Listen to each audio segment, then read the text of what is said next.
Okay, so we are now on the calendar.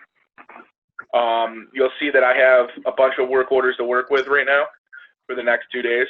I have it in weekly mode. You can also put it in daily mode. I know that's kind of what Mobile Frame did. It just tells you the stuff for the day. I personally think weekly mode's the best. I mean, you get all 5 days. It tells you exactly how it is. Scroll up and scroll down. Remember that, you know, I've had a couple people say, oh, I can't see any of my things. Well, you can scroll up and scroll down. Look on the left side. It'll tell you what time it is. And you just pick which one you want to, you pick which work order you want to work on. Simple as that. So the one main thing before we go into calendar that I want to go over, and we've gone over this before, is the syncing. Every day before you leave your house in your car, the first thing you want to do is fire up your tablet and hit sync data now, just like I'm hitting right now. So I clicked on sync data now. It's going to say data sync in progress. You're going to see the blue bar going across the top. And while we're doing this, I'll just tell you that this is how you get your work orders. Simple as that. This will get your work orders at the beginning of the day, throughout the day. If you guys can turn off, I'm getting some feedback. If you guys could please turn off your mic or mute your phone or whatever way you have. Thank you. So again, data sync is how you get your work orders. At the beginning of the day, like you know, it might take a little bit longer than normal, but it shouldn't take more than like 30 seconds to get it. And after that, you're pretty much good to go. The rest of the day, there'll be sync points throughout the day where you'll most likely pick up the other ones that they assign to you while you're working on the other jobs. If you don't have it in your thing, simple. Just go to Tools on the bottom, and then go to Sync Data Now, and you're good to go. Config Sync, you guys have already noticed probably that Config Sync will show up with a circle with a blue one. Samsung calls those little blue circles badges. So whenever you see one of those little badges over Config Sync, or actually you'll see it over Tools as well, that means you most likely need to do the Config Sync because we made a change on the back end. So the cool thing about this program is, unlike waiting for updates in a traditional program like Mobile Frame, since this is cloud-based, Don and I can make a change, and then as soon as we make that change, you guys will see, you know, in a minute or two, you'll see a config sync badge pop up because, you know, now you need to do that config sync to catch your version up with those changes. Very easy to do. It'll let you know it. It's very hard to miss it. Let's put it that way. Once in a great while, you'll have to do a purge data. If we make a lot of changes, you'll have to do a purge data before a config sync. But it tells you that. It'll say you'll go to config sync, and it'll say no, you got to purge data first, and then you go to purge data and do that first, and then go to config sync. So if this sounds even remotely complicated, it's not. It's gonna tell you. It literally tells you do a purge and then do your config sync. So that's awesome. I mean, one less thing you have to worry about. Everything else I wouldn't worry about at all on here. You could, if anybody ever asks you, if I ever ask you what your version is, you can look at it in About. That might be for troubleshooting purposes, but I wouldn't worry about it. Your user ID and your username will be down there. I'm just logged in as John Cercillo. If you want, you can click on Sign Out. That'll sign you out of the program, so you can sign back in. Once in a while, that might help with troubleshooting. There's also Reset Application. If all else fails, Reset Application will reset the application 100% on your machine. Everything will be purged.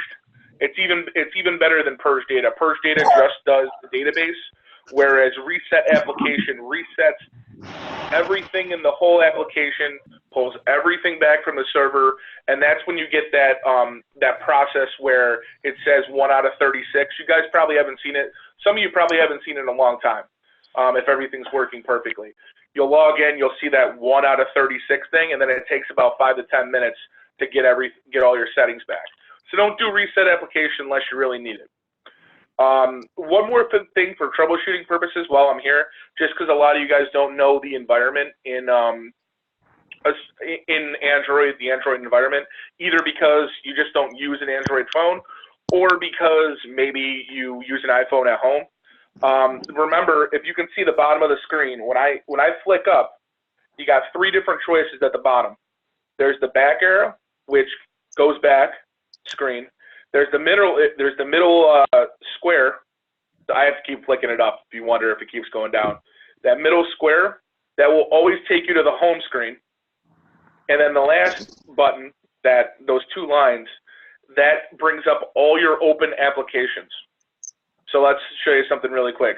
So if I flip this open and I go press that middle button right there, it takes me to the home screen. Okay.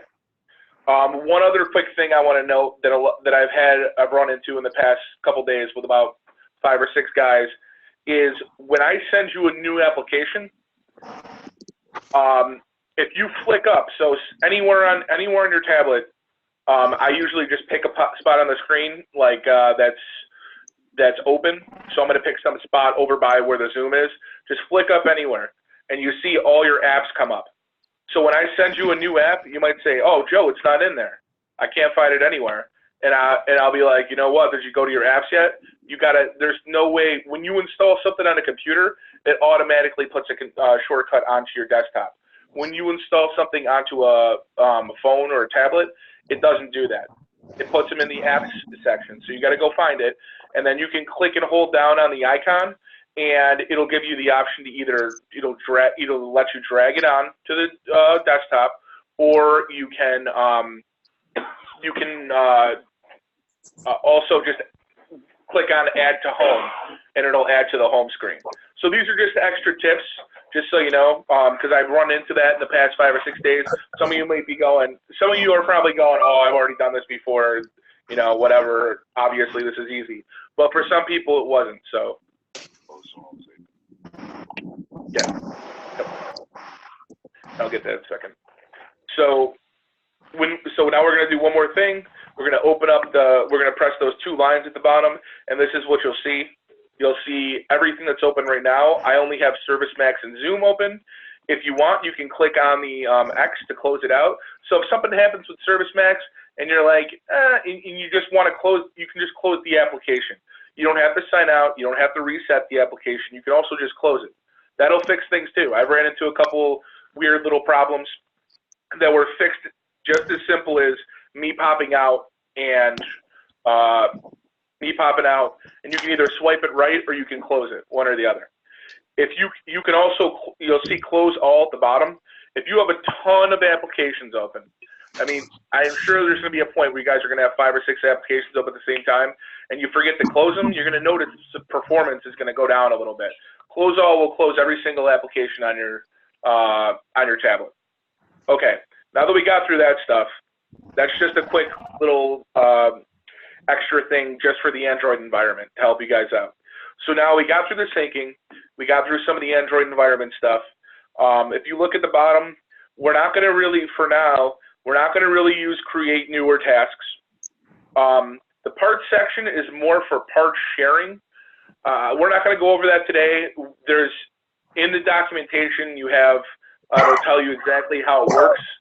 But for now, we're not going to go over that process. It is in the documentation. If you want to know more about it, you can.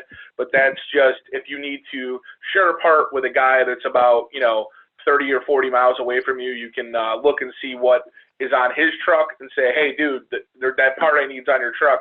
I don't have to order this. I'm going to go. Can we meet here and pick it up?" So that's basically what the parts section is for. It's not for the parts search. So don't get it mixed up with that. The documentation is on all of your tablets right now. It's in the same section as your expense reports and your other things. It's I forgot exactly what it's called right now, but it's in there. It's a Word document. There's only 2 Word documents in there. The rest are PDFs, so it should be easy to find. And I did send you guys the location of that document a couple emails ago. I know I've been sending a lot of emails, but it was probably 4 or 5 emails ago I sent that out. If you want me to tell you where it is, either ask your service manager, ask me, and I'll shoot you an email and tell you where it is. But it should be easy to find. Next thing, recent items. Recent items just brings you back to your recent items, whatever you've been working on. So I've been working on a bunch of work orders on this. You'll see them. It'll say last access. I can click on any of these. It brings up the last locations I worked on. It brings up my last parts orders. It's pretty cool. You can do a lot of things in recent items. You can just go right back. Say if you didn't finish a work order and you want to go back to it really quick, I think recent items is the easiest way to do it. Say it's just because you can just go right back and finish them all. So say you were at a job and you had a couple of work orders, you might have had 2 work orders open at the same time. You can just go back and hit recent items and be like, oh, that's the one I was on. So that's so don't forget that one. It's nice and easy. It's good for navigation through the system. One of the big meat and potatoes things here is Explore. There's a lot of things you can do with it. You can do a location search. You can do parts order search. Anything that you see here, you can do. All 5 of those things. This is where you go to when I show you later to create your own work order. You'll go here and go to location search first. So that's going to be your primary thing here as far as process goes. We'll be going to the location and using Explore specifically. We'll be going to locations, finding the location, and creating a work order off that location. And we'll get into that in a little bit at the end. So let's go back to the calendar and let's start doing a work order.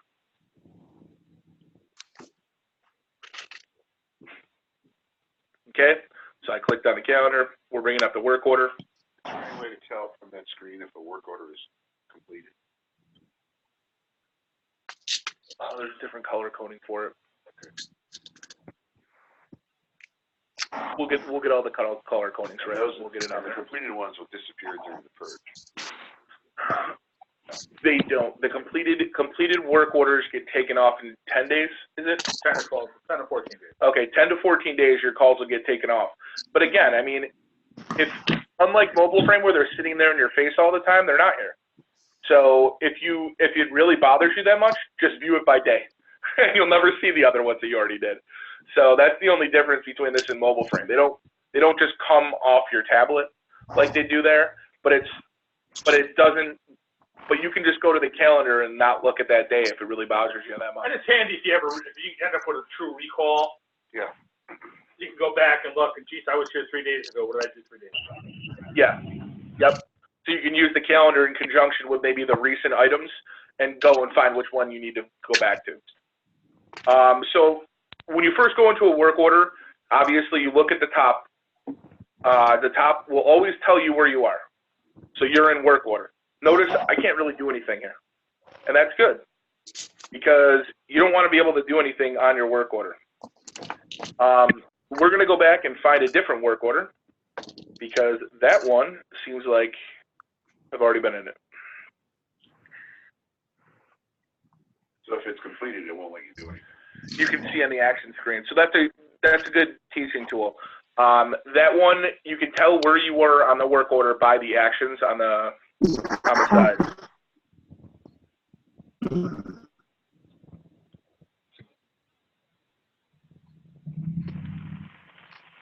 I'm just looking for the work order that has the equipment on it. That's all. So again, this is how you go in and you navigate the screen. You can go in and you notice they pop up pretty quick, the work orders, and you can tell right off the bat, by looking at the top, hey, does this have equipment or not? So this has equipment. We look at the actions.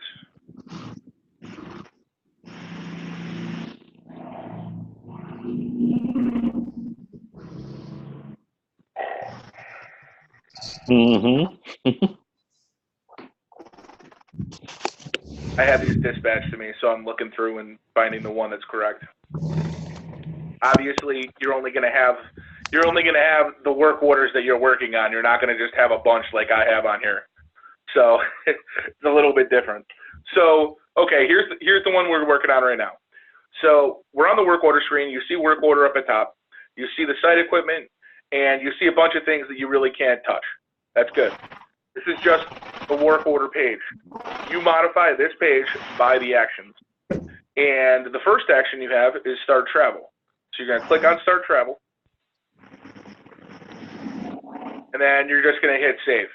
It'll tell you, and this starts, And this starts your travel to the location, your driving time, pretty much.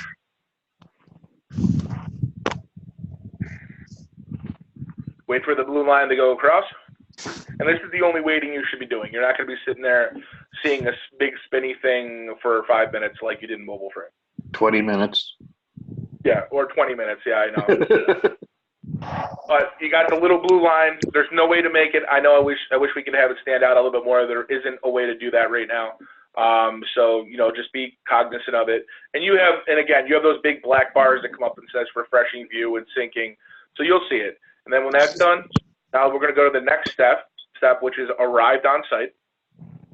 And that's exactly what you think it is. It's you clocking into the job. This is you arriving on site. Yeah, we had a question about start travel the other day, which was an excellent question. I just wanted to address it real quick. The start travel is going to, how that works is going to be determined by your day. You're going to figure that out. You're going to get on start travel when you're ready to start going to that place, or maybe even when you get there. It's just the first step in this process. It wasn't something that was intentionally built into the program to track you in another way. We're not, but it is the first step in the process, but it's not. I guess what I'm trying to say is when you hit start travel will be determined by how your day is going, is basically the simplest way to put it. The purpose of it is to find out if we're charging our customers enough for the travel we're doing. Yeah. To get to that location. Yeah. If you look at the guys in the Carolinas who are traveling 3 hours and we're only getting $60, we're losing money. Yeah. Same thing with Maine. Same thing with the guys out in Western New York. Yeah. So and the only way to determine that is how long does it take to get from job A to job B, or from your home to the first job. Yeah. But if you've got job A and B and C, and you're going to get to A, but you got to make a quick stop at B, it might be 5 minutes.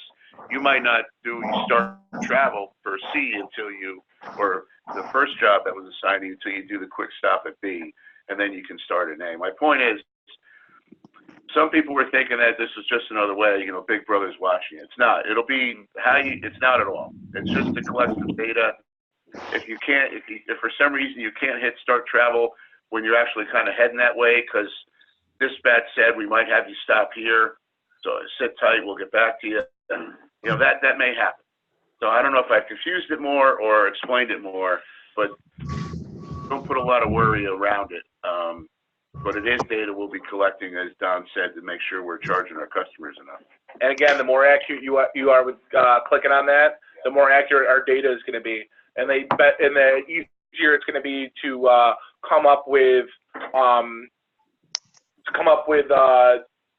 much we're going to charge the customer, because that's pretty much all it's about. It's all about how much are we going to charge the customer based on whatever data we have in the system. So again, none of this new stuff, any of this new stuff is for surveillance.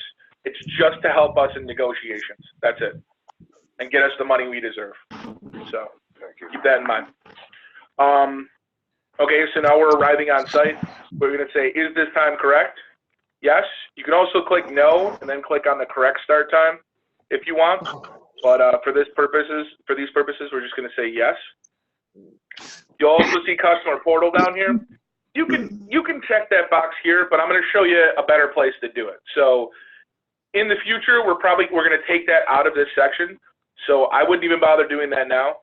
Again, that's for data collecting purposes, and I'll get there and we'll show you that in a second. So for now, just arrive on site at the arrive on site page. Hit save. And again, we keep going back to the work order. So anytime you do an action on the right side, if you've noticed, it'll go back to the work order. And now, that change has been made to the work order. Wait for the bar to fill up. Complete. And we're good to go. So now we're on to the next one. So since we already do have equipment, so we go back here, you see site equipment rotisserie 4533E67, whatever. So we have the site equipment already. So you're not going to see create new site equipment. You're just going to see confirm and replace site equipment. So click on that. Again, we're making this cut and dry, so I'm going to look at the serial number. Oh, yep, it is correct. I'm looking at the piece of equipment. The piece of equipment has the same serial number. Good. So the site equipment is correct. Note that there is 3 options. Yes, no needs update, and no to create new. No needs update will allow you to update the serial number, and no to create new will allow you to create that piece of site equipment. We're going to go into that in more detail on the next work order that we do. So for now, we're going to say it's correct, and we're going to go to save. So the first couple screens, there really isn't much to them. It's just travel, arrive on site, and confirm the equipment. You know, if you have to create it, it starts to get slightly more complicated, but the beginning is going to be the same pretty much every time, no matter what you're doing.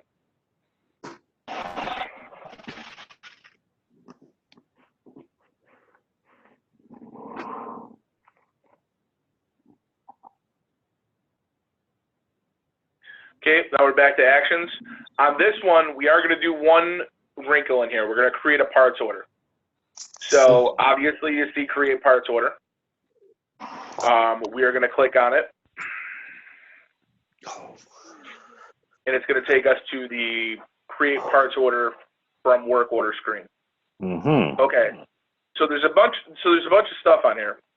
But you know what? Most of it's already filled in. It's just telling you that it's just redundancy for the site equipment, things like that. The NTE you can do here, but I wouldn't worry about that. We'll talk about that in a little bit. And we'll have the service managers chime in with what's expected of you with the NTE section. Nothing should really change that much. So don't worry about the NTE here. It's kind of like we're going to probably take that out of this section at some point, and it's all going to be done in the debrief, which is the next step. So don't worry about clicking that here. All you got to worry about is doing your creating your parts order. That's it. And you'll notice that on the bottom, I'll move this up a little bit. You'll see shipment lines, and you'll see add. That's how you add create your parts order, is in that add. So it's a shipment line. And then after we create the other one, you'll still see add, and you can add extra lines onto it. Okay? Once you've added all the lines and you click save, you have created your parts order for the work order, and that's it. So make sure that you know that off the bat. Now, obviously, if something happens and you decide and you already did this step and you created a work order, you need to go back. There really isn't any going back. So you'd have to. The process would be contacting parts. Correct, Mark? You still there? I am here. So the process is if they create their work order and if they create their parts order, and they click save, and then they decide that they need a part still for that particular work order, they would have to contact parts to mitigate that, right? Ultimately. Yes, that's correct.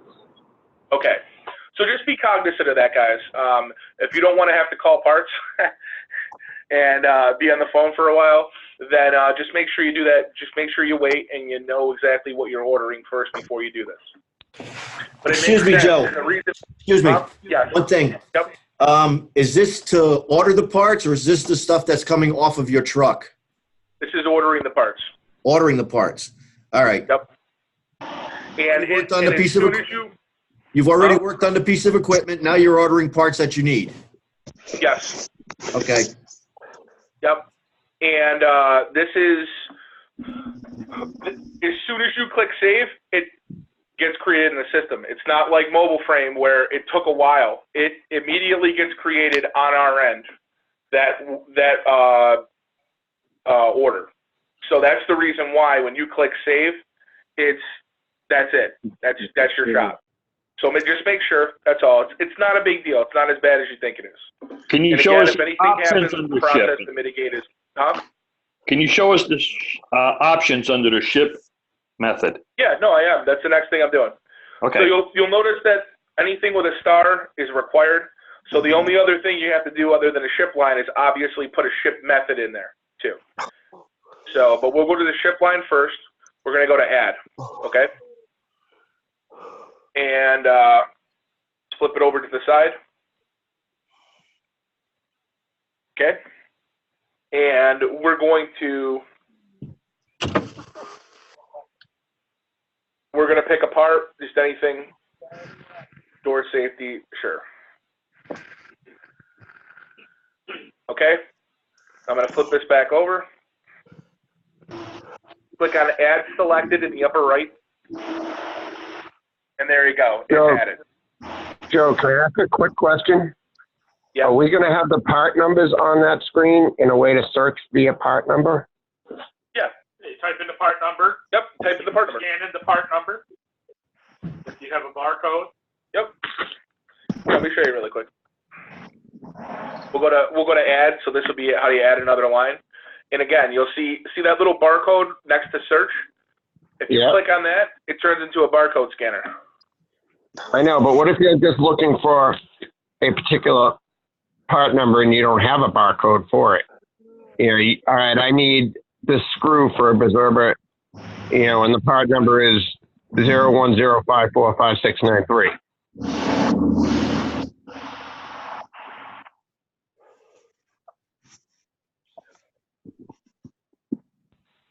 There you go. I typed in the number.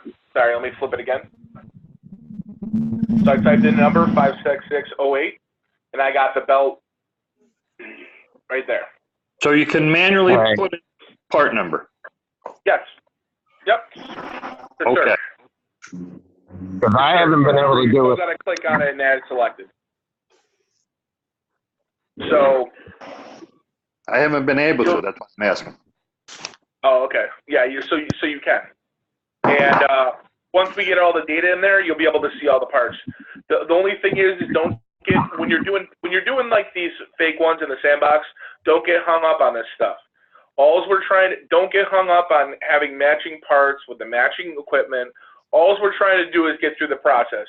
If you have to add a dough cutting knife to a blender, it doesn't make a difference, Oh. We didn't load all of the pieces of equipment in the test system. Yeah. Because we have like a 30,000 pieces of equipment times 80 vans. That's millions of items of equipment that I would have had to load and clean up beforehand. So that's why it's really important to confirm the equipment when you arrive, because you are now creating a brand new database, so to speak. Yeah. Yeah. Right. You guys know how the old database for equipment was a little bit, I don't know. NA. Yeah. There A was little bit? Yeah. Right.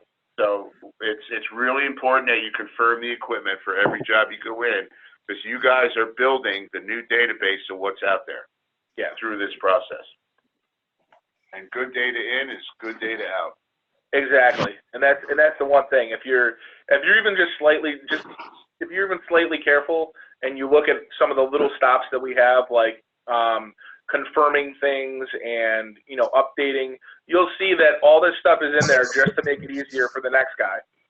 It's not making it easier for us, it's making it easier for you guys, because you know what? Now you have all this history now.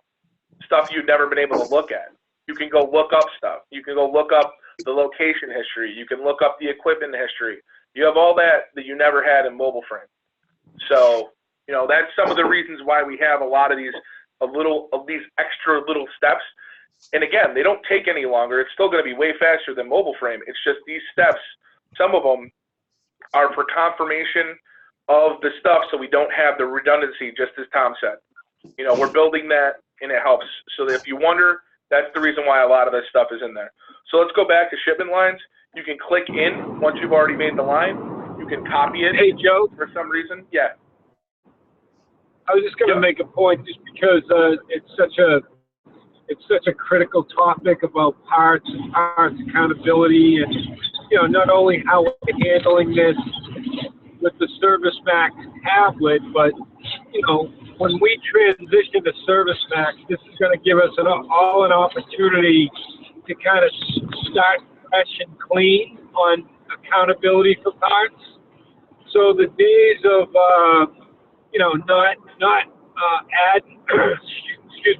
not communicating back to the parts coordinators about spare parts that you didn't use or you did use, you had to go into your van and grab something else. We want you guys to be resilient about, parts accountability on your end. I know it's a team effort from, dispatch, parts coordinators to the technicians, to the shipping and receivers. But, this is a good opportunity since we're talking about it just to say, okay, look, ServiceMax implementation's a few weeks away.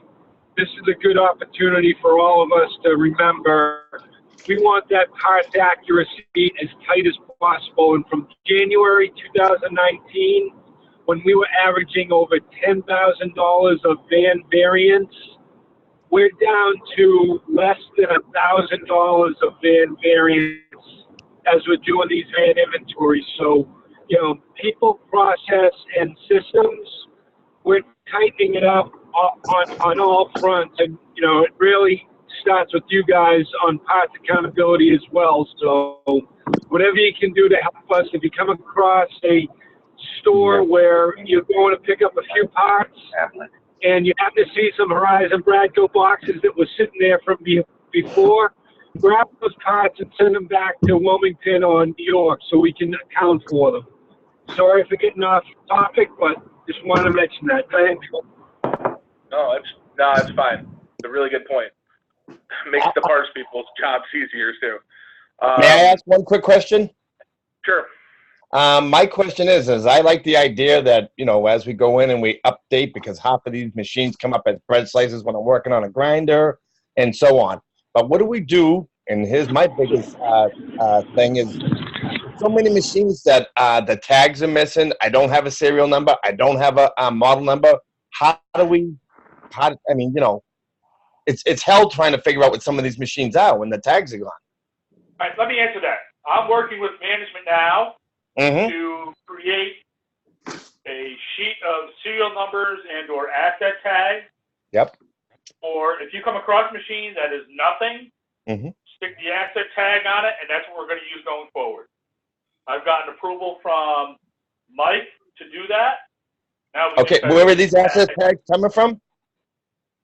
We will supply them. Okay, that's what I'm asking. Okay, so what the asset tag, I got to try and figure out at least what the machine is. Obviously, I'm not going to have a serial number. Well, the asset tag would be the serial number, essentially. Okay, but okay. I couldn't tell you if it's a biro machine or, a toaster oven. Right. But at least we'll have something. Right, that's what I'm trying to say.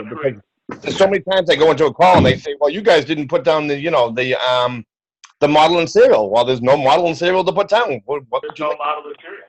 Yeah. And also later on, Joe's going to get to what you want to do is if there's no tag, take a picture where the tag used to be and put it in there just to say, hey, look, there's no tag. Oh, yeah, absolutely. I don't have a problem with that. I'll give you all the pictures you need. Yeah. But and I'll show you how you can do it right in system too. Well, what will happen is creating our own asset number in our system will create continuity forever. That goes back. They'll look at it and go, oh, okay. Now he can look history up because he has an asset tag number. He has a number. Right? Okay. This is all starting from ground zero. We're building a good system.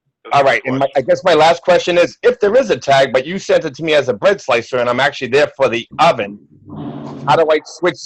I can change that right on that screen to back to an oven and back to the correct serial number? Yes. Okay, that was my second question. After that, I'm good. Yep, okay. Very easy to do in there. Yep. Okay, good. So let's get back to the parts order. So all right, thank you. I click back in the line as I showed you before. Here, wait a sec. And now I'm going into the quantity and I'm changing the quantity to 3. Ain't nothing. No, we had this little meeting. They were trying to teach us about ServiceMax. Guys, mute your phone. Please move. Move. What happens if a number that you put in is superseded by another number? Call parts. Yeah, call parts. Call parts. Call parts? Yep. And then you gotta then Dave says call Ralph because he knows the number. Ralph told me, and called me. Yeah, Because you Ralph's may on have vacation. an older, what Ralph's trying to do, what the parts team is trying to do, is it may be superseded, but we may have some of the older parts still on hand. They want to use those first. Yeah, that's why we don't have any logic in the system to do any of that. Because if we did automatic supersede, we'd never get rid of our old stock. But we do have an opportunity to add a note in the part numbers field, so we can reference an old number or a new superseded number. So it's always important to contact the parts team just so they can at least do that. Why can't the parts department change that old number to the new superseded number and just change them in the system, change them right there? It doesn't work that way in Traverse. It doesn't work that way in Traverse. No, once it's created, it's created. Fountain Street.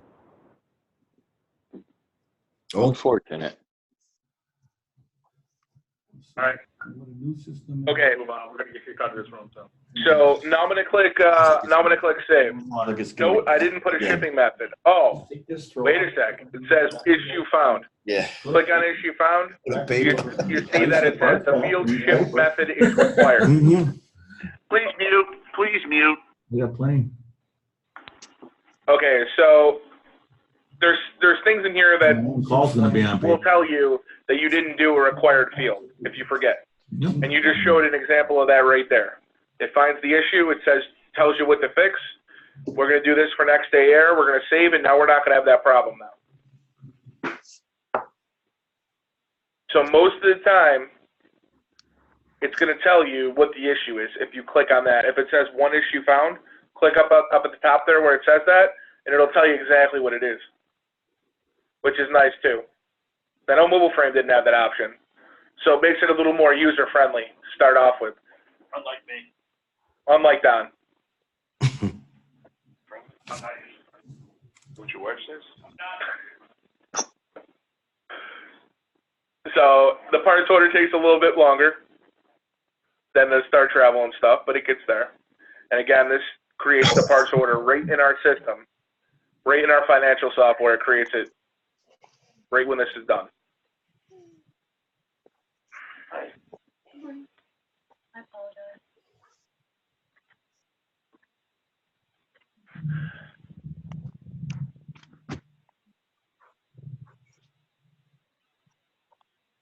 You'll notice that we're in a parts order section. It's a little bit different than normal. The last couple of things that we did, we went back to the work order. You'll notice that we're in a parts order right now. Parts orders and work orders, they go hand in hand in the system, but they're not the same thing. So you got to do one extra thing that you didn't have to do before. See where you see the top left where it says work order with the arrow? Click up there, and you'll go back to the work order, okay? And now we're back on the work order, and we're ready for our next action. The big meat and potatoes of work orders is a debrief work order. There's a variety of things that we can do here. And this is where we're going to add our trunk stock and some other stuff. Into it in a second. Okay, so you'll notice that we have the NTE override here. There's the customer portal, stuff we've seen before. This is where I would do either of those things. We'll get into that in a second. The only required field here is work performed. You know that field. That's where you put in all your information. At the bottom, you'll see all these extra things down here. Labor and travel, you don't have to worry about. They're already in there. You can add parts. When you add parts here, that is parts from your van stock. Signal lost. Huh? Oh. So when you Somebody doesn't have their phone muted. Yeah, a lot of people don't. So when you go to parts and you click add, you're adding from your van stock here, okay? We already did create parts orders, so now you know you're here, and this is stuff from your van stock. Like I said, labor and travel is already there. Expenses, this is where you add your extra expenses. Like, for example, duct tape. If you get duct tape, that's going to be something like, what, miscellaneous. If you drive to Granger, the actual store, I think they have the actual store, right? And you get a part from there, that would be a parts. And then you just fill out the description, whatever quantity, whatever price it is, just put it right in there. Nice and easy. Yeah, don't worry about markup. Billing will handle markup. Just put whatever you paid for it in there. And then once you're done with that and you have your receipt, you can go right to attached images and videos. And this is what I was talking about before. Just go to add, take photo. I'll take a photo of my computer, kind of.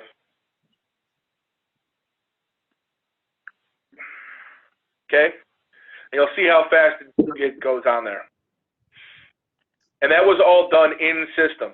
And that was the 2 megabyte picture, which is, you know, medium to high quality picture.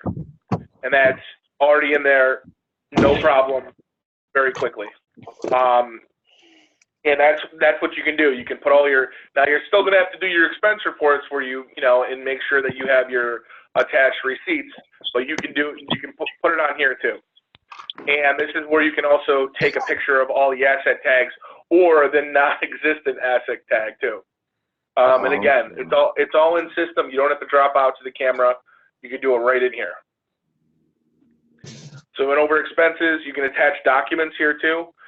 You can open up a note file. Like I said, you can leave this open and go and do other stuff on your tablet like a computer, just like I showed you at the beginning of this. So if you want to, you can go and create a note file and attach the note file, or you can do a lot of things with attached documents too. It's the same exact thing.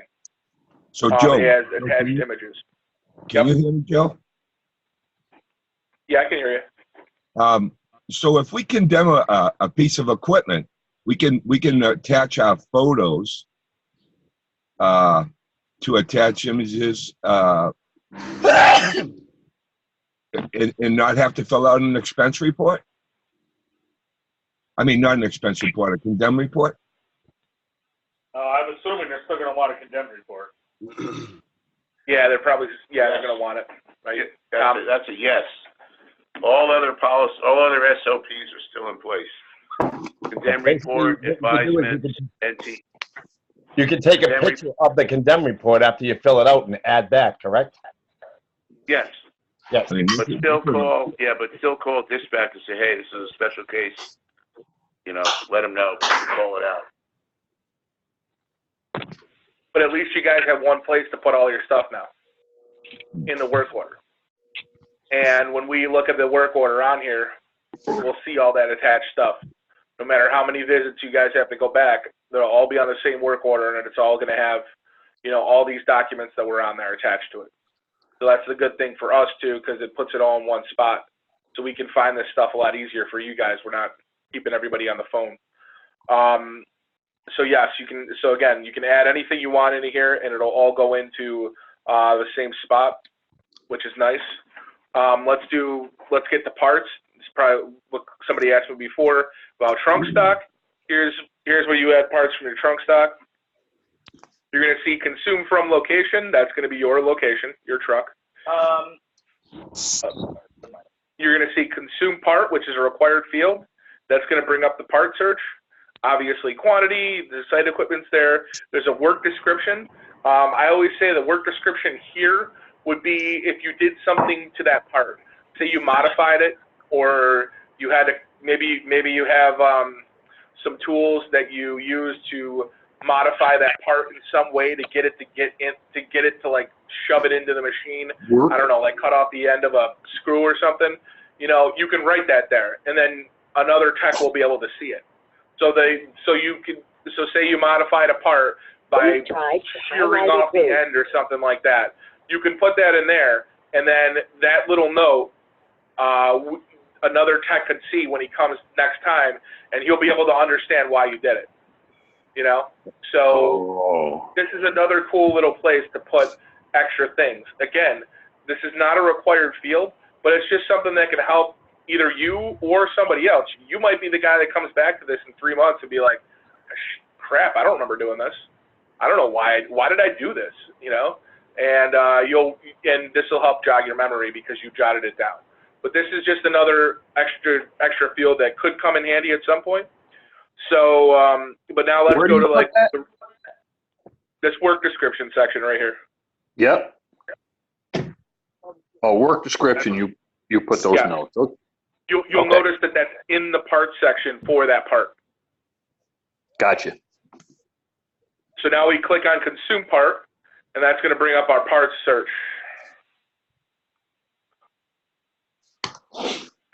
Okay, so we're going to have these are all our parts in the system. We're going to get a couple. We're going to get a couple of fuses. I want 2 of them.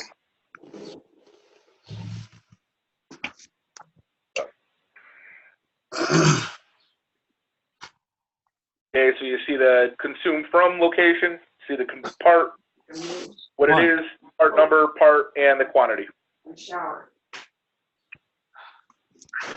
Okay, so there's another thing on here, advisement information. If you can fill this out, fill it out. If you know that if you can approximate the age of the unit, again, this is an extra field that will help us. This is something I yield to Mark. Mark, how much do you care about them filling out the advisement information? I'm sorry, Joe, what was the question? How much do you care about them filling out the advisement information, like the approximate age of the unit, like things like that? I mean, look, it's always helpful if you guys are there. I mean, specifically customer related. Shaw's is always asking about age and condition of the unit for replacement purposes. Again, if it's available and you guys want to make a comment, by all means, it will help us in the future. So I'll leave it up to the discretion of the technician. Okay. So again, it's an optional field, but if you know it, put it in there. That's basically what Mark said, I think. So if there's customer portal info, this is where I would do the slider. Am I signed into the portal? Yeah. Okay, good. There you go. That's just a slider. It's what we call a soft stop. Not really, but it's just reminding you that you went into the portal. That's yeah, all. Joe, that should also be brought up that you should, when you get to the site, you need to check into the portal. Not now, but when you first get there, when you check into the job. Every time. Every time. Exactly. And again, this is just a reminder. It's the same with the portal, customer portal address. It's going to show up and tell you what portal goes with what customer. That's just to remind you. That's all it is. So then you know where to go. And mostly this is probably mostly just for the guys that are a little more green. But I mean, it's always helpful if you've done maybe it's like your 4th or 5th job in the day and it's late and you want to go home and maybe you just forget. So that's all that's for. Just click the box, say, yep, I was there, great. And then the only other thing there, obviously work performed, we'll just put, I don't know, fixed stuff. I'm being very descriptive here. It works. And then override NTE. Don and Tom, can you explain this just a little bit? Sure. So if you're on site on a weekend, think of a weekend or after hours call. The NTE is calculated based upon the labor that's there, the travel that's there, and the parts quantity. So if you select a part and that part's $1,000 and you try to get out of it, it's going to fail. It gives you the option to override an NTE because the customer said, yes, we know it's going to be expensive. We still want it fixed. Override the NTE. If it's during normal work hours, you would just contact dispatch and dispatch would take care of it. Rhode Island 146 socket. Why can't the NTE be upped? Why? Because that's the customer that's determining the NTE value. Okay, just ask. No matter what we do, if you're fixing this, we're only going to authorize up to $500. Got it. And again, we're not using this override NTE slider. We're not using that for any kind of surveillance or anything. We're using that to go back to the customer because some of these customers, you guys know, we have customers that have $500 NTEs. That's not a lot of money. And if we go over it, they're only going to pay $500. But if we say, hey, we've gone over, it's been 3 months, we've gone over this NTE on 40% of our jobs. It's about time that we can start to negotiate what the bottom floor of the NTE will be. You know, the starting point. So that's what this is for, just so you guys know. So the more information and the more that you put this stuff in, this also acknowledges that you know that it's going over the NTE, which is good, because then you can do your typical process. What happens when you do go over the NTE, and you contact dispatch and you say, hey, can you get me an NTE increase? Yeah, I just want to be clear. This does not supersede any current NTE increase procedures we have. Now, what happens? If it's at night and you need to call VIXO for an NTE increase, you still need to do that. This does not change any NTE increase policy. Either contact dispatch an NTE increase before you leave the store and before the equipment's completely repaired, or you contact the portal people before you leave the store, before the equipment's repaired for the NTE increase. And what you want to do is in the work performed, say, just put call VIXO, NTE, and now what's even better is if you can tell who it is, call VIXO or called VIXO Judy or whoever's there, and NTE to 1250 or something like that. Okay, and it's the same thing during normal operating hours. You can just put that with a dispatcher. You can say Kristen, NTE increase to 950 or whatever. Just put it in there because you know what it does. That's also kind of CYA. You know, cover your ass too. But that's not necessarily what it's for. But that is a good thing. It says, hey, I called this person and I got the NTE increase, and this is who told me. So that's putting it on record too. So just be a little descriptive. This is a lot easier to type in here than it is in mobile frame. So feel free to put some extra information in there if you need to. Now we're going to hit save. That's the work order debrief.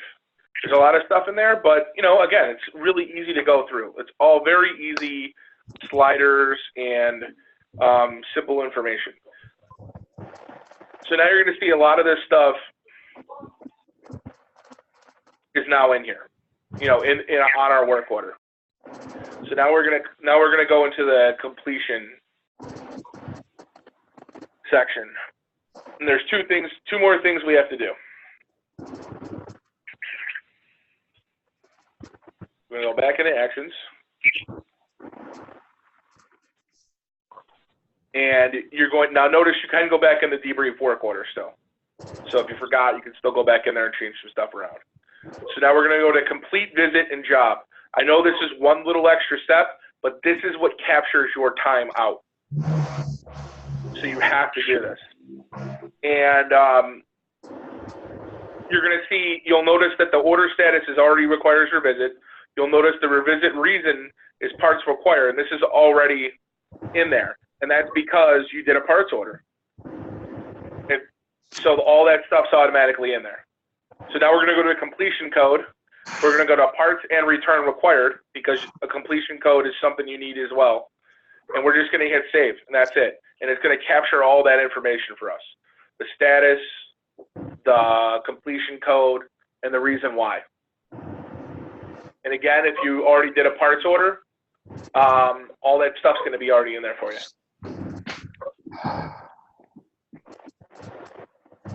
If not, it was just a one-off service call, that without any parts order, you just put in work complete instead of requires revisit. You just go to the drop down, you change it. So now we have the whole work orders done, pretty much, except for one last part. Now we got to generate the service report. But just note, we've already finished it. As far as the system's concerned, you have the timestamp at the end of it right now. Okay? So now we can walk around and do your favorite thing, which is go find the store manager or whatever manager's on duty, and have them sign this at the end. You'll see tap to sign. Put a quick signature in. There you go. You see customer signature next to there. It has all any parts orders, parts used, any of that kind of stuff, and then you hit done. Where do you customers? Because you can't get the signature. That's not on here.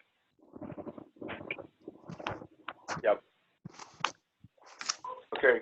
Every time you get a signature, try to make note of the guys, the person's actual, what their name is. Have them tell you it. Because if they sign it, you can't read it. Write that down for something that we can do on the next update. Yeah, we'll look at that, but we definitely need to make sure we know who it was that signed it. I know you're going to say I do it 5 times a day. I'm not going to remember, but ask their name anyway. Ask them to tell you their name just in case. Because there's times where we need to go back and they'll say, well, who signed this? And they can't read it.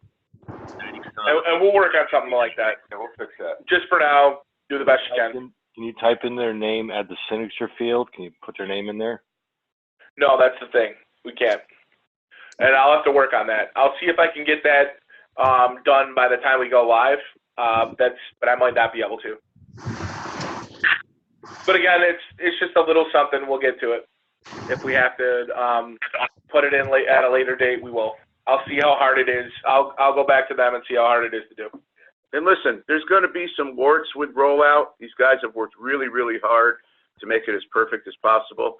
But you guys know, there's always going to be little things here or there. So as we learn, let us know what you see, and we'll work on fixing it. But I mean, already out of the box, ServiceMax is so much better than Mobile Frame. It's almost laughable how bad Mobile Frame looks now. But so yeah, just be patient. The first month or so, there'll probably be some bumps in the road, but we'll get through it. And anything you see that we could do better, just reach out. So you're going to click Done up at the top. It's going to say the document sent to the server. And what it's going to do, it's going to attach that document to the work order, just like any other document that's attached to the work order. And it's sending it, and that's it. That's the whole thing. We're done. Hey, Don, Matt Ring, how are you? This is Joe. Oh, Joe, sorry, I thought Don was there. Can somebody send me a couple of test calls so I can practice? Sure. You can just ask dispatch. Oh, dispatch can send a couple? Okay. Yeah, just ask like Marie or Cheryl's out, I think, but you can ask Marie or Denise. Yeah, it'd be great to practice. Thank you. Joe, one other thing. Is this all dependent on Wi-Fi and hookup? Because there are some areas that don't have Wi-Fi or any bars. Yeah, then you barely use a phone. You just sync when you get to where you gotta. You just sync when you have to. Oh, okay. So in other words, this will just keep on your tablet until you get to an area that has the bars, that has signal. Yeah, but I mean, the suggested thing to do is if you're at a location. I mean, almost every supermarket's going to have their own Wi-Fi. I know it's not very good. I know it's not very good, and I know sometimes it's a pain to get on that stuff, especially when you're, in a commercial place. Sometimes they have passwords or an extra authentication. Do the best you can. I would say you can, if you swipe down at the top and go to the Wi-Fi button on the upper left, you can choose the Wi-Fi location. So you can choose the supermarket, try to log on their Wi-Fi and do it. I mean, it's only going to take you a minute to try it, to check. So you might as well check before you leave. That's what I say. Can you complete a work order without Wi-Fi, without a connection? Can you even work through it without a connection? Yes.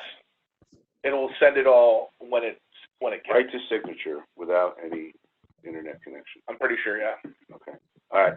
Pretty sure. Well, again, I didn't do the signature part. That's a good question. I'll go and I'll test it. If I find something, I'll let you guys know. I didn't actually go through the signature part, to tell you the truth with that. So no signature, no pay. Oh, I know.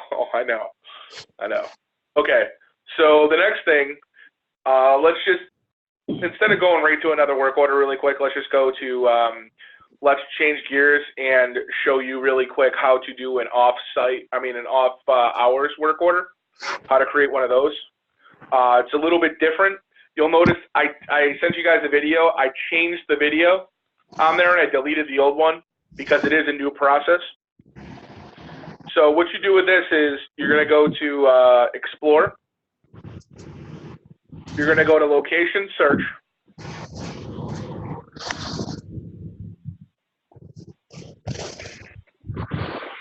I'm going to use this Wegmans location.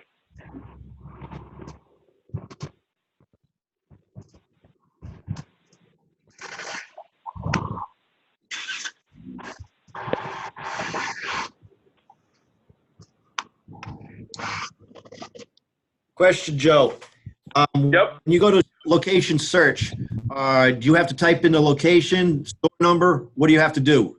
You just, I know you just clicked on that store that you had loaded up there, but if there is nothing there, what do you do? Type in the number, type in the name. There's a bunch of different things you can do. Oh, there is.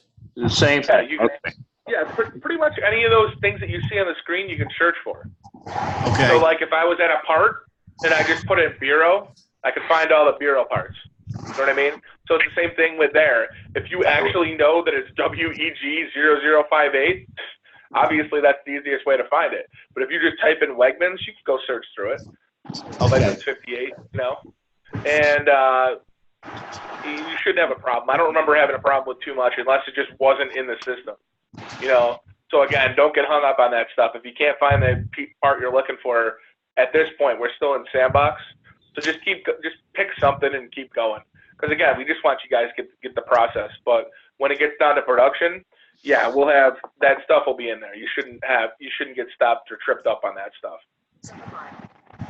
So now we're at the location. Cool thing is this is what you'd see if you went to the location in the this is the same thing in the Explore section. If you just went here and looked at the location, this would be the same thing, even if you weren't creating anything. So you'll see all the installed products. You see all the open work orders. It's kind of cool. So go to action.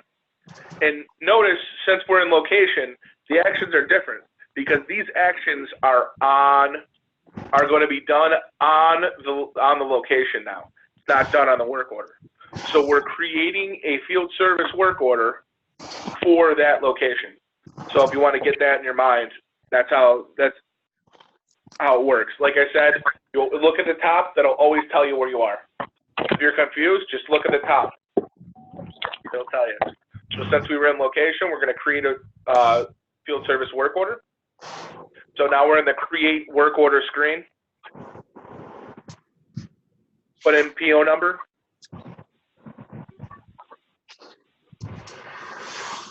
That's a required field.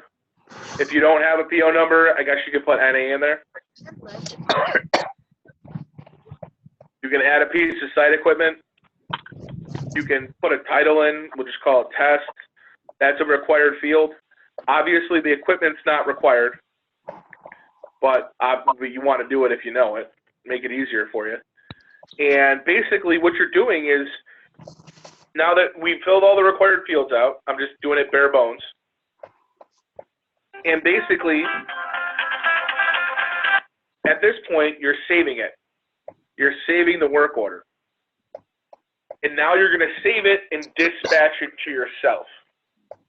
That's how it works in the system. There is no, the way it works is you have this one little quick extra step where you have to actually dispatch it to yourself. Now, this isn't just, it's not confusing at all. I mean, it might be slightly confusing, but I mean, it's not complicated. It sounds way more complicated than it is. So don't get worried.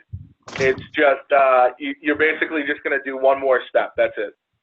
So now we've created the work order. The work order is only on is pretty much It's in the system now once it saves, but it's not assigned to anybody. So now we want to assign it to you. So we're going to go to actions. You see self-dispatch. That you're always going to see it in the actions, but you're only going to see it lit up when you do this. The only time you're ever going to see it lit up is after you created a work order. We're going to self-dispatch.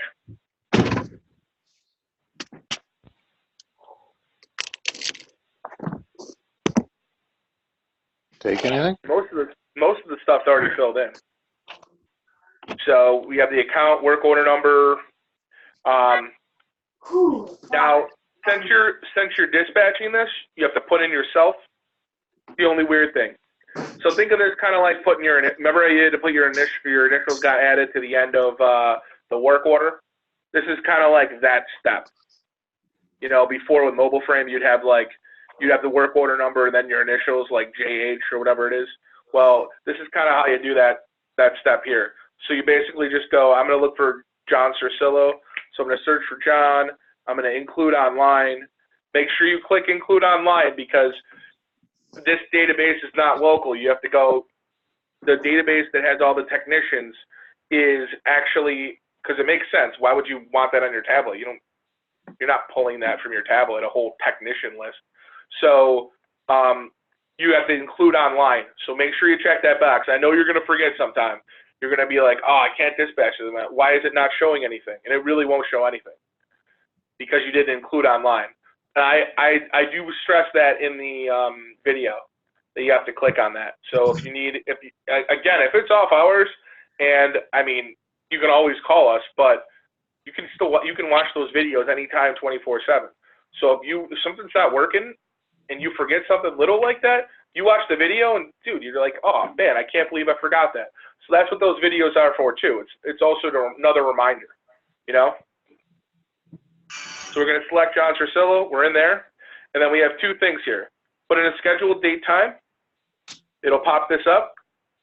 We'll schedule it for now. And again, you're going to be off hours, so who cares what the time is?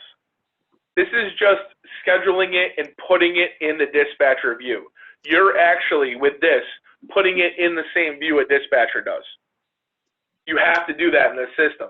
So you're doing that, essentially, by picking these times. Let's back up. So when they create this work order and assign it to themselves and pick a scheduled time, this work order gets put in the dispatcher's calendar that they see at that time. Yes. Okay. If the dispatcher was on at 8 o'clock at night and you did this and you put this in, they'd see it. So that's kind of cool too. So Question. I think it's important. Question for you now. I know before you ended up putting travel going to the store. Now, are you at the store now, or are you still sitting home or in your truck waiting to go? You're still sitting at home waiting in your truck. But I mean, if you're at the store, you're at the store. I mean, again, like, don't get hung up on the travel, on the start travel. We'll get it as accurate as possible, but it's not going to always be perfect because you know what? It's not a perfect business. You guys don't go from A, B, C every single day. Sometimes you have to go from A to D to B to C to F, you know? Z. So, and we understand that. So don't get hung up on the start travel. I know a lot of guys are worried about that. Just be as accurate as you can. That's on every single thing in the system. Just be as accurate as you can. The more accurate it is, the easier it is for everybody, for you guys, for us negotiating with customers. It helps out everywhere. Yeah.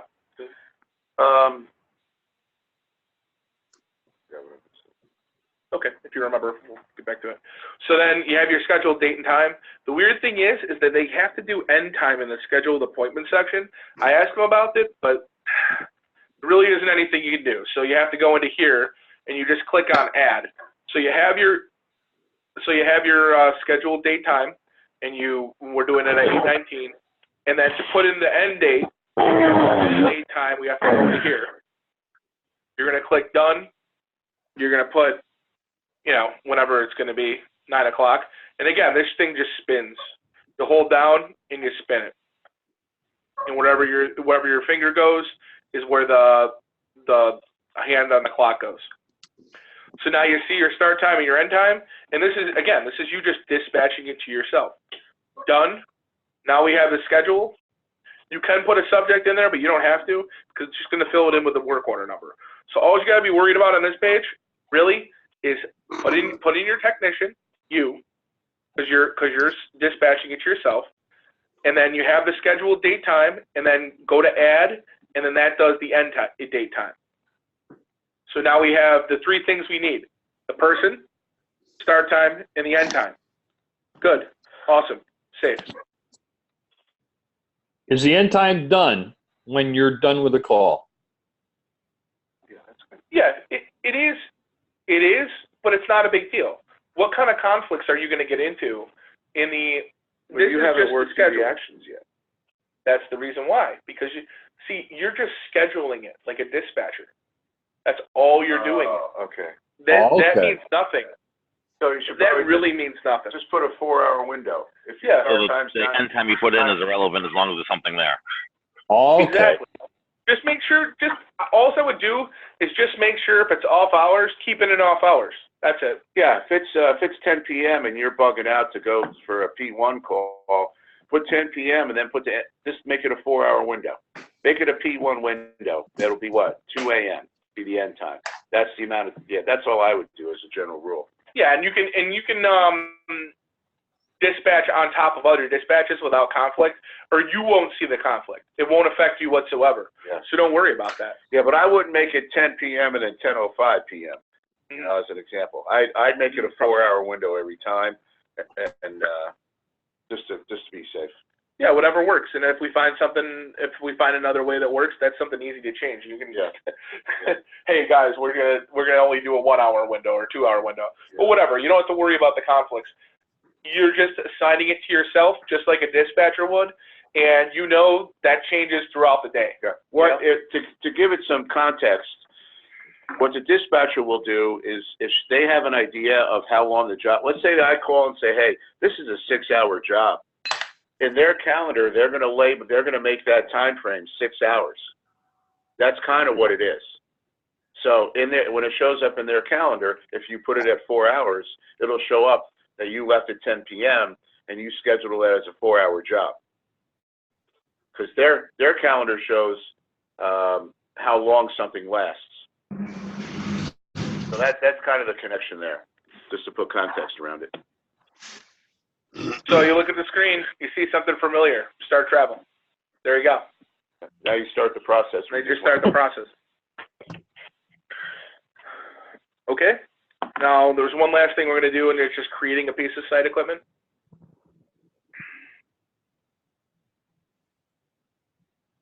Give me 1 second. Let me find the work order that has it. I'm not going to go through the whole work order again. Do not worry. I'm not doing that again. We are just going to the create site equipment. As soon as we show that, we're stopping. So it should be only 5 more minutes. And then if you guys got some more questions at the end, we can answer them. And then you can start your day. It started my day. It was like, morning, motherfucker. So much fun. Feels like it after waking up at 5.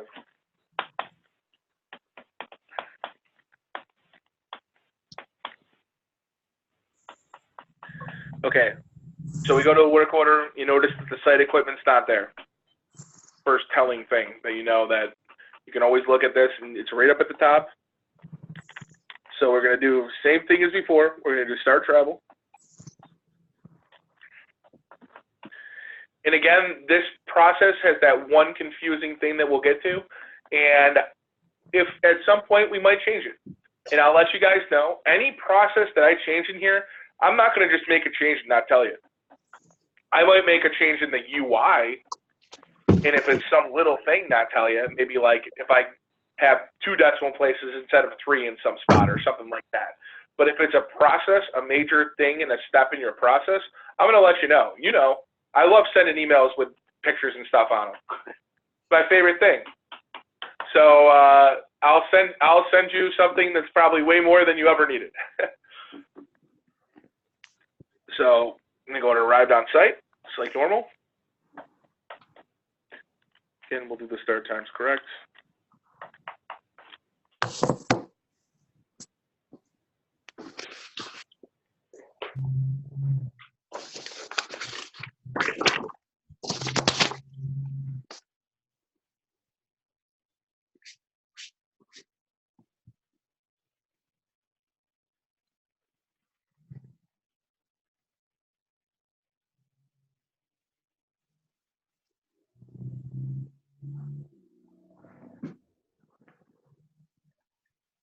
Okay, so again, we're creating a new piece of site equipment.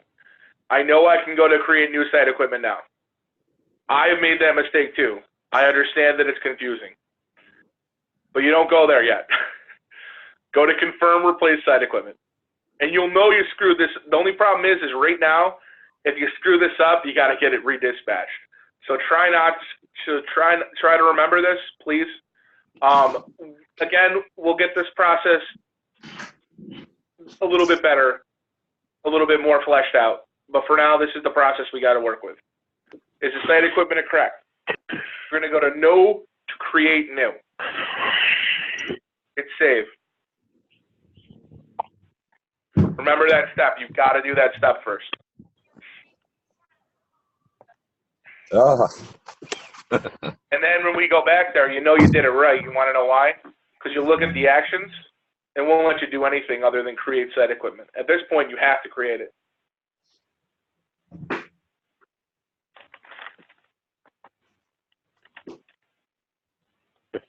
And again, I realize that it's slightly confusing, but it's just one weird process. There's always something, and this is just the one thing that we got to do. And again, I'll work with them to see if we can flesh it out at some point. But you know, this has been going on for long enough. We need to get this out to you guys. So create new site equipment. Like I said, it's the only thing that's lit up at that point. So you know you did it right. You're not going to get that error, that SFM error that a couple of you guys got. That was the one you got, Brad. That's right. The only problem is right now, again, if you get that error, I don't think you can do anything with the call. I think that's it. Is that confirmed, Brad? That's confirmed. Okay. And again, I'll have to work through that and fix it so we don't have that issue. But for now, that's just the way it is. So now we have the product. We have a serial number. Those are the two things that are starred. There's some installation notes here.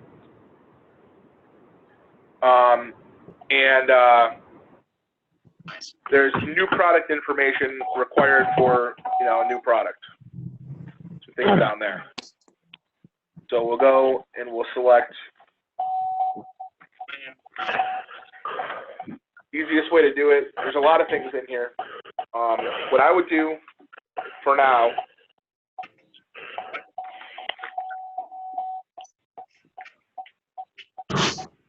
You would search for the generic, whatever that is generic, okay? Whatever the generic thing is. So if it's rotisserie, do a search for it. Find the rotisserie.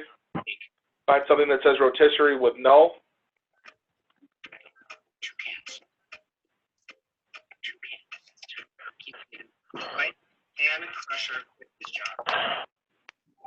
You'll see the product rotisserie is in there. And then you'll see the manufacturer's in there. You can change all this stuff.